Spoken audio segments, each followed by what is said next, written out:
जाने जाते। बाबा साहब के विचारों से मिली प्रेरणा हर गुजरते दिनों के साथ उम्मीद की किरण बनती जा रही थी।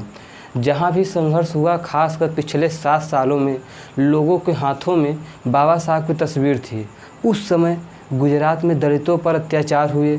इस संघर्ष में लोगों ने बाबा साहब की तस्वीर को मजबूती से अपने हाथों में थामे रखा और जय भीम का नारा उनकी आवाज़ों में गूंजता रहा। बाबा साहब सर्वव्यापी थे, चाहे वो राष्ट्रीयता का मुद्दा हो, चाहे देश भर के किसानों का मुद्दा हो, हर समय गांधी उनके साथ थे। अगर यह वास्तविकता है तो क्या गांधी और अम्बेडकर एक दूसरे के पूरक हैं या विरोधी हैं? अगर वे विरोधी हैं तो क्यों, और क्या दोनों के बीच सामान्य संबंध है?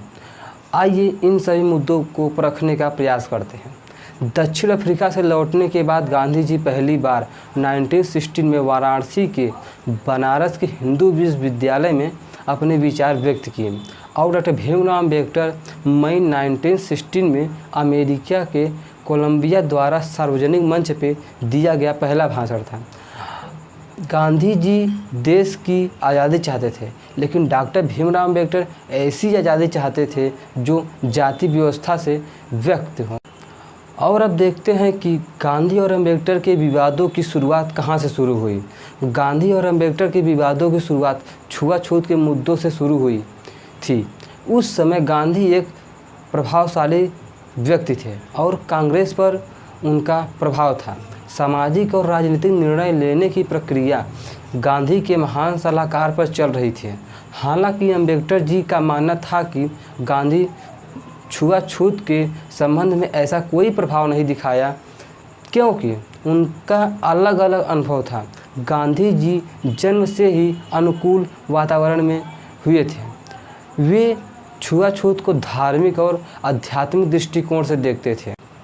और दूसरी ओर अम्बेडकर जी एक दलित से आते थे और उनको बहुत अपमान सहना पड़ा। वे स्पष्ट रूप से कह रहे थे कि हिंदू धर्म जो छुआछूत में विश्वास करता है वे अन्यायपूर्ण है, छुआछूत एक अपराध है। और वहीं पर गांधी जी एक कट्टर हिंदू थे, वे जाति व्यवस्था के समर्थक थे, फिर भी वे छुआछूत पर कोई काम नहीं कर रहे। डॉक्टर भीमराव अम्बेडकर का अछूत समाज जो संगठित करने से शुरू हुआ, अछूतों को मंदिर में प्रवेश करने की अनुमति नहीं दी गई और इसके अलावा अछूतों को सार्वजनिक कुआं से पानी भरने की अनुमति भी नहीं दी गई। ये प्रथाएं धर्म से जुड़ी हुई थी। इस अमानवीयता के खिलाफ आंदोलन शुरू हुआ। बाबा साहब ने पूरे महाराष्ट्र और देश भर में यात्रा की और दलितों को एकजुट किया और उनमें आत्मसम्मान की भावना पैदा की। भीमराव अम्बेडकर का संदेश था कि सीखो, संगठित हो और लड़ो।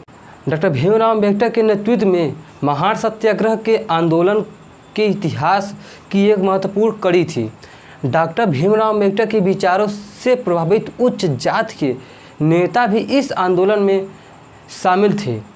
20 मार्च 1927 को 4 वर्ण की उचित ठहराने वाली मनुस्मृति को जलाकर राख कर दिया।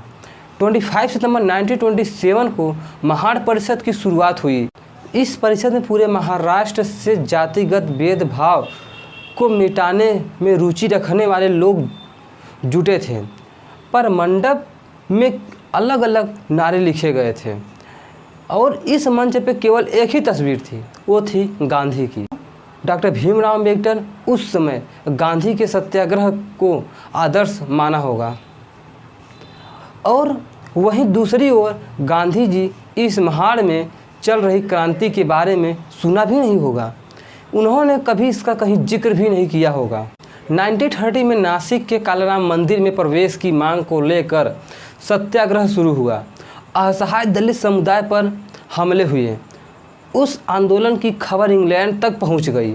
ब्रिटिश सरकार ने अछूतों पर हो रहे अन्याय को गंभीरता से लिया और गोलमेज सम्मेलन में अछूतों को प्रतिनिधित्व करने के लिए बाबा साहब को आमंत्रित किया गया। और यह गांधी जी के लिए चिंता की बात थी, क्योंकि वे वर्षों से दलितों के लिए काम कर रहे थे और सिर्फ दिखावे के लिए कर रहे थे।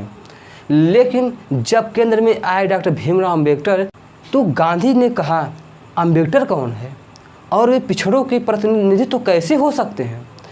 जैसे ये सवाल गांधी को परेशान कर रहे थे, इसलिए गोलमेज सम्मेलन शुरू होने से पहले गांधी ने डॉक्टर भीमराव अम्बेडकर को आमंत्रित किया।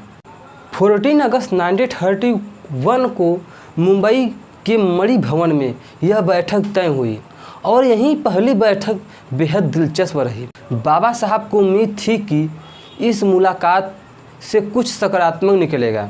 दोनों ही समय के पक्के थे। अम्बेडकर जी तय समय पर वहां पहुंचे, लेकिन गांधी ने उनका बिल्कुल परवाह न करते हुए वे बकरी के साथ खेलने में व्यस्त थे। यह अवमानना क्यों? डॉक्टर भीमराव अम्बेडकर अगर क्रोधित न हुए तो कैसा होगा? कुछ देर तक ये चलता रहा और तब डॉक्टर भीमराव अम्बेडकर उठे और बोले, मैं आपसे विदा लेता हूँ। अम्बेडकर जी की इस प्रतिक्रिया के बाद गांधी जी तुरंत बाद चर्चे के लिए आए।